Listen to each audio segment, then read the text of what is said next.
Le premier endroit qui a été visité par le premier vice-président de la République est celui du monument inconnu, où une partie de ce monument a été endommagée suite aux accidents routiers. L'autre endroit qui a été visité est celui du rond-point Kamenge, situé à quelques mètres du bar Iwabonabanu. La mairie de Bujumbura avait érigé un monument à cet endroit qui n'existait plus suite aux accidents routiers. L'objectif de cette visite effectuée par le premier vice-président de la République était d'analyser la situation avec tous les intervenants en la matière pour que les infrastructures publiques endommagées soient réhabilitées par les assurances.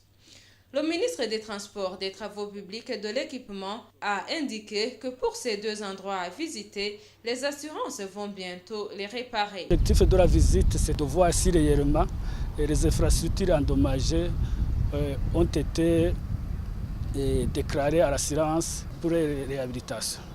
Nous avons constaté ensemble que tous les points visités, les compagnies d'assurance ont déjà pris acte à assurer les réhabilitations. Le cadre de dialogue est déjà là et nous pensons que nous allons continuer à renforcer ce cadre de dialogue.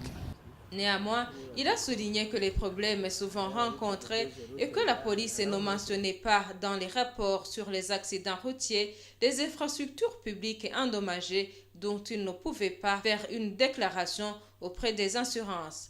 Ils se sont alors convenus que la police va désormais le faire et envoyer une copie au ministère des Transports pour qu'il puisse faire le suivi. Tous ceux qui ont pris la parole ont déploré l'abondance des accidents routiers. Le commandant de la PCR demande que les dodanes et les signaux routiers soient multipliés afin de réduire les accidents. Les représentants des assurances ont indiqué qu'ils ne peuvent pas assurer quand il n'y a personne qui a déclaré pour le dédommagement en cas de faute, comme un conducteur qui n'a pas l'âge requis ou quand la carte d'assurance est périmée.